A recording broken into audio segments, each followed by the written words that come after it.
Walk the halls of the modern Scholia Diasporos today, and you'll find an institution defined by a total obsession with safety. It is a heavily padded bureaucracy, blanketed by non-lethality wards, where the permanent fatality rate among students and staff is 0. This pacified academic utopia was built on the wreckage of the Old War, a conflict that nearly incinerated the entire demiplane approximately 7 centuries ago. Sorceress Tabitha Calestis commanded a war machine that left nothing untouched. Her forces shattered the western coastlines, reduced the glass atrium of Day Manor to shards, and eventually leveled the mountains Mordest under billions of tons of rock. The trauma of this near-total annihilation left the survivors terrified of their own power. Faced with the end of their world, the Academy's leadership accepted extreme measures to ensure that magical potential would never again turn into mass slaughter. The conclusion of the physical war did not bring stability.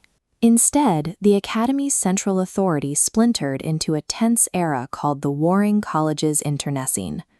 3 distinct, heavily armed ideological camps seized different sections of the campus.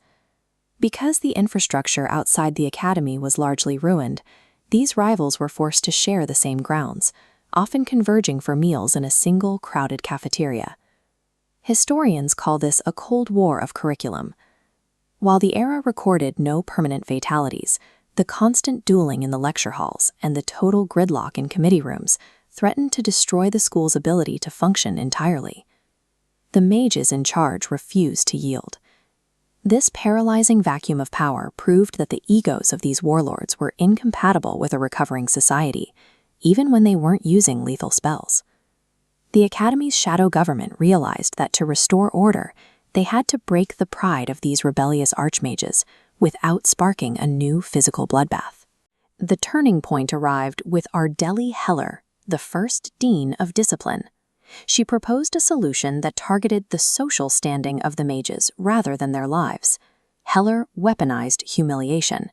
She bypassed traditional magical combat and instituted mandatory public judicial spankings for any student or warlord who broke the peace.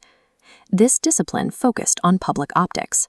Being put over a knee in front of a lecture hall shattered the fearsome reputation an arrogant mage spent centuries building, stripping away their intimidating aura in minutes. By substituting lethal combat with targeted social embarrassment, Heller broke the rogue factions. The administrative hierarchy was restored without a single drop of blood. By 85 years ago, the exhausted and humiliated factions finally surrendered their remaining resistance to Heller's new order. This institutional surrender was formalized through the signing of the White Flag Concordat. The Concordat established radical mandates, including the absolute banning of lethal evocation in dormitories and the creation of an omnipresent Department of Student Safety. This treaty ended the factional wars and launched the Silver Century, replacing the old survival of the fittest battleground with an era of aggressive administrative regulation. The administrative order didn't stop at the committee rooms. To ensure the non-lethality wards could handle every magical surge, the Academy began integrating safety directly into the campus lifestyle.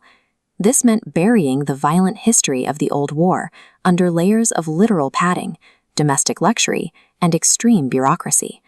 The administration officially reclassified the student body as protected consumers, shifting the institutional focus from combat readiness to high-value tuition retention.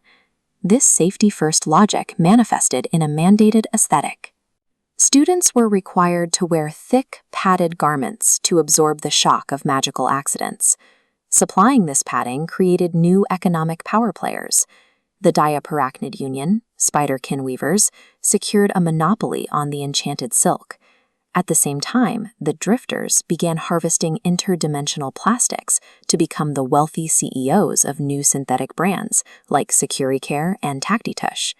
The commercialization of safety created an industrial magical complex that was financially incentivized to keep the student body perpetually pacified. This transition to bright aesthetics and extreme pacification was not accepted by everyone. The Preservation Society retreated to the archives to complain, viewing the crinkly plastics and infantilized culture as an insult to the history of high wizardry. Surviving graduates from the last wild class often look at current students as soft, forgetting that their own era of unregulated magic nearly destroyed the entire plane. But those old guard complaints hold little weight against the success of the new era. Since the implementation of the Silver Banner's Concordat and the heavy padding, mass death has been completely removed from the Academy experience. The Silver Century teaches us a specific historical lesson.